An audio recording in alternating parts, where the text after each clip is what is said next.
Hello मेरे प्यारे दोस्तों, नमस्कार, आदाब, सत श्री अकाल। स्वागत है आपका अपने यूट्यूब चैनल गणितीय दुनिया में। क्विक फास्ट रिवीजन के सीरीज में आज हम क्लास 10th का एक चैप्टर लेके आए हैं जिसका नाम है pair of linear equation in two variable, या फिर उसको साइमल्टेनियस इक्वेशन भी कहा जाता है। तो स्टार्ट करते हैं। सबसे पहले हम देखते हैं कि इस चैप्टर का लर्निंग आउटकम्स क्या आने वाला है। ठीक है, तो इसमें हमने 2 पॉइंट दिया है, जिसमें फर्स्ट पॉइंट में हमने आपको बताया है कि इस चैप्टर में हम लोग इंटरसेक्शन लीनियर इक्वेशन के जो ग्राफिकल रिप्रेजेंटेशन है उसमें इंटरसेक्शन पॉइंट से हम कैसे बता सकते हैं कि उस इक्वेशन का कितने सॉल्यूशन होंगे, और सेकंड वेरिएबल्स को सॉल्व करके अलजेब्रिकली मेथड से बताएंगे कि कितने सॉल्यूशन होंगे। ठीक है, तो अच्छा, साइमल्टेनियस इक्वेशन क्या होता है सबसे पहले ये जान लेते हैं। तो simultaneous equation two or more algebraic equation है जो एक साथ सॉल्व किया जाता है एक ही टाइम पे। और साइमल्टेनियस लीनियर इक्वेशन क्या है, जिसमें वेरिएबल का जो डिग्री होता है वो 1 होता है। ठीक है, इसको सॉल्व हम 3 मेथड से करेंगे, ग्राफिकल मेथड, और अलजेब्रिक मेथड में 2 मेथड है, एलिमिनेशन मेथड और सब्स्टिट्यूशन मेथड। ठीक है, तो सबसे पहले ग्राफिकल मेथड से इसको सॉल्यूशन देखते हैं कि कैसे हम ग्राफिकली लीनियर इक्वेशन को सॉल्व कर सकते हैं। ओके, ठीक है भाई, तो देखते हैं।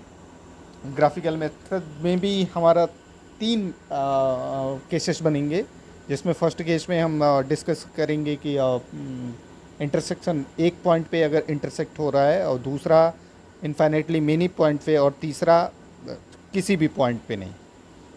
तो पहला केस देखिए, graph of system of linear equation which has unique solution.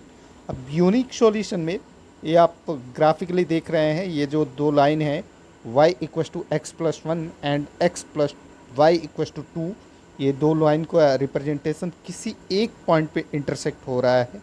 ठीक है, तो इस टाइप के जो ग्राफिकल रिप्रेजेंटेशन होंगे या फिर इस टाइप के इंटरसेक्शन पॉइंट पे सिर्फ और सिर्फ एक सॉल्यूशन होगा। ठीक है, ओके। अब ये देखिए, graph of system of linear equation which has infinitely many solution. अब इस टाइप के लीनियर इक्वेशंस, जो पेयर ऑफ लीनियर इक्वेशंस होंगे जिसमें एक लाइन दूसरे पे ओवरलैप हो जाएगा, इस टाइप के लीनियर इक्वेशन को जो लीनियर इक्वेशन का जो सॉल्यूशन होगा वो होगा आपका इनफाइनाइटली मेनी सॉल्यूशन।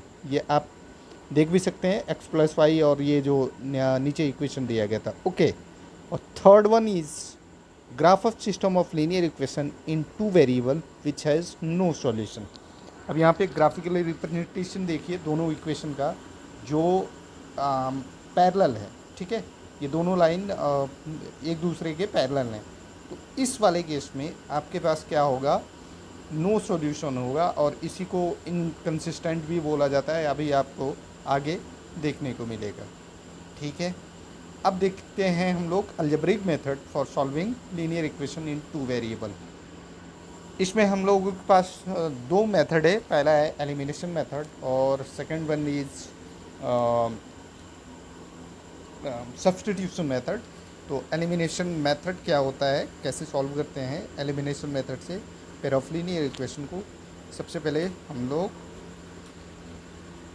वो देखते हैं। ठीक है, ओके।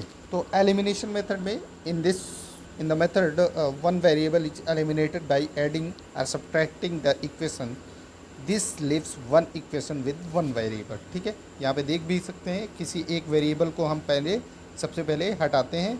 ठीक है, और वो क्या देता है, एक वेरिएबल में एक इक्वेशन दे देगा, और उससे हम एक वेरिएबल निकाल के दूसरे में पुट करके दूसरा वेरिएबल फाइंड कर लेंगे।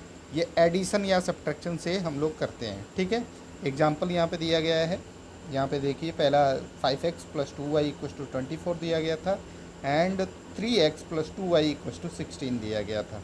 ओके, तो हमने क्या किया, इसमें y को एलिमिनेट कर दिया है, सब्ट्रैक्ट करके दोनों इक्वेशन फर्स्ट में से सेकंड को सब्ट्रैक्ट कर दिया, तो y एलिमिनेट हो गया, 2x इक्वस टू 8 आया, और x इक्वस टू यहाँ से हमने 4 फाइंड कर लिया। और x की वैल्यू उठा के ऊपर वाले में पुट कर दे के हम फाइंड कर लेंगे y की भी वैल्यू। ठीक है, एग्जाम्पल 2 देखिए, इसमें क्या दिया गया है, 2x minus 2y equals to -6 और x plus 2y equals to 3 दिया गया है। अब इसमें दोनों इक्वेशन को हमने ऐड करके x निकाल लिया है, x इक्वस टू -1 आ गया है और माइनस x की वैल्यू किसी एक इक्वेशन में, उन दोनों में से किसी एक इक्वेशन में पुट कर देंगे तो y की भी वैल्यू हम फाइंड कर लेंगे। ठीक है, तो ये दो मेथड थे सॉल्व करने के, सॉरी दो एग्जाम्पल थे। अब आ गया आपका सब्स्टिट्यूशन मेथड। अब सब्स्टिट्यूशन में क्या करते हैं, किसी एक इक्वेशन से हम लोग फाइंड करते हैं किसी एक वेरिएबल को। ठीक है, और जैसे यहाँ पे देखिए दो इक्वेशन दिया गया था, फर्स्ट और टू, और टू से हमने x मतलब एक वेरिएबल फाइंड कर लिया x और उसको उठा के दूसरे वाले फर्स्ट वाले इक्वेशन में पुट कर दिया, तो वहाँ से हमको y में पूरा इक्वेशन मिल गया और उसको हमने सॉल्व कर लिया। ठीक है, तो ऐसे सब्स्टिट्यूशन मेथड से करते हैं सॉल्व। तो ठीक है, ये आई होप को आपको समझ में आया होगा। तो ये कुछ प्रैक्टिस क्वेश्चंस है, दोनों मेथड से आप लगा के देखिएगा, दोनों क्या आप ग्राफिकल सॉल्यूशन भी इसका फाइंड करिएगा। यहाँ पे फर्स्ट 2 और थर्ड 4 4 क्वेश्चंस दिए गए हैं, तो इन चारों को सॉल्व करने की कोशिश करिए और जो प्रॉब्लम आता है कमेंट सेक्शन में ज़रूर पूछिए। ठीक है, इनके ये आंसर्स दिए गए हैं। फर्स्ट वाले के लिए जो आंसर आया है x equals to 1 y equals to 4 आया है, एंड सेकेंड वन के लिए x equals to 2 y equals to 3 आया है, और थर्ड वन के लिए x equals to 3 y equals to -1 आया है, फोर्थ के लिए x equals to -2 and y equals to 5 आया है। ठीक है, तो इसको आप सॉल्व करके देखिए। अगर किसी टाइप का प्रॉब्लम आता है तो कमेंट सेक्शन में पूछिए आप, हम लोग डिस्कस करेंगे इसको। ठीक है, ओके। तो ये तो था सॉल्व करने के लिए कि कैसे हम सॉल्व करेंगे। अभी हमको condition for solvability or consistently of pair of linear equation in two variable check करना है। हम दोनों लीनियर इक्वेशन को देख के, क्या कोई कंडीशन ऐसा है जो देख के बता सकते हैं कि इसका सॉल्यूशन एग्जिस्ट करता है या नहीं करता है, तो हाँ बता सकते हैं। उसके लिए एक मैं यहाँ पे चार्ट प्रिपेयर किया हूँ, वो देखिए चार्ट में यहाँ पे पेयर ऑफ लाइंस दे रखे हैं, लाइंस कह लो या लीनियर इक्वेशन कह लो, लीनियर इक्वेशन लाइन को ही रिप्रेजेंट करता है। ठीक है, तो उसके लिए आप स्टैंडर्ड इक्वेशन से पहले कंपेयर कर लो, A1 A2 और C1 और A1 B1 और C1 A2 B2 C2 find कर लें, और उसका रेशियो जब निकालेंगे अगर नॉट इक्वल्स टू 0 आ रहा है, A1 upon A2 is not equals to B1 upon B2, तो क्या कहते हैं, वो जो लीनियर इक्वेशन होगा उसके पास यूनिक सॉल्यूशन होगा।